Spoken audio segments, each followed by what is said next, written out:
How you doing? Hi, you mind if I ask you a couple questions from our YouTube channel? Oh, absolutely. Go ahead. Let me give you my card first. Thank you.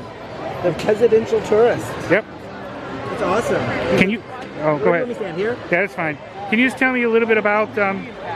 Can you tell me a little bit about this, please?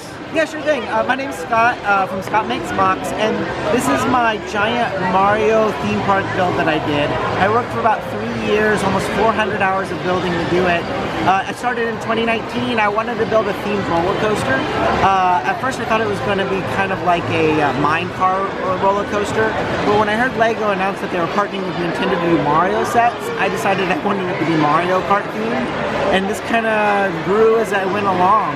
I started off by building out the coaster track, and then I started building all the Mario elements all around it, and it's been a passion project working on weekends and free time that I just really enjoy doing.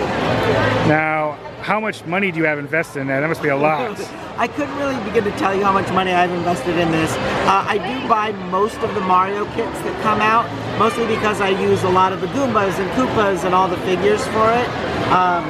But I've also bought several rounds, couple $100 rounds of pieces and parts from Bricklink over the years, where I needed so much dark tan for rock work and things of that nature. Is there any of them that's particularly rare?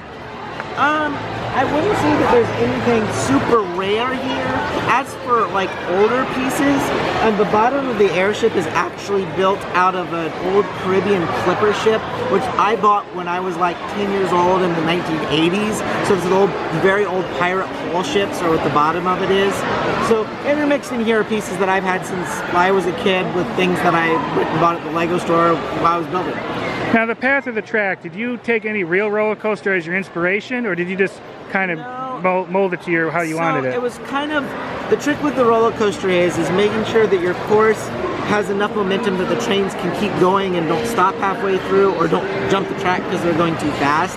So I knew that I wanted the lift hill to be in the back, and I knew I wanted the load unload area to be kind of this bottom corner.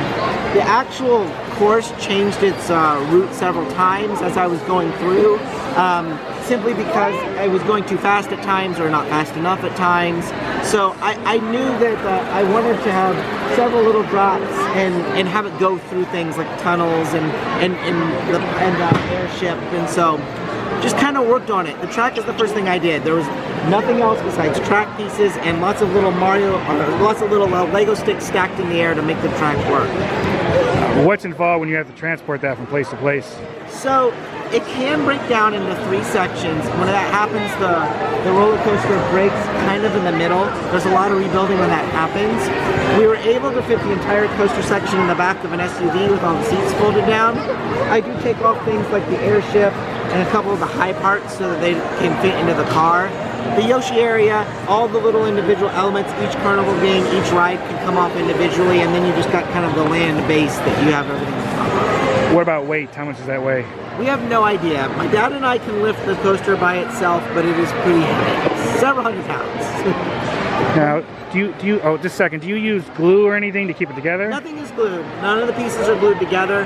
The only thing I do is I start at the very beginning with some plywood, and I'll glue the Lego base plates to the plywood, and that's really for transportation's sake. Cool. Any advice for any of the young kids out there who would one day want to build something like that? So just start building. If you have any Lego pieces or parts home, just start building. It doesn't have to be as polished or as pretty as this. If you're trying to make anything that moves, or like a roller coaster or a ride, work on the mechanics first. Don't worry, make sure it works and it's functional, and then make it look really cool. I just encourage you to find something you're passionate about when you build. Like whenever I get frustrated, I keep going because I love Mario so much. I wanted it to look well. So maybe you like space, maybe you like pirates, maybe you like whatever you like, the ocean.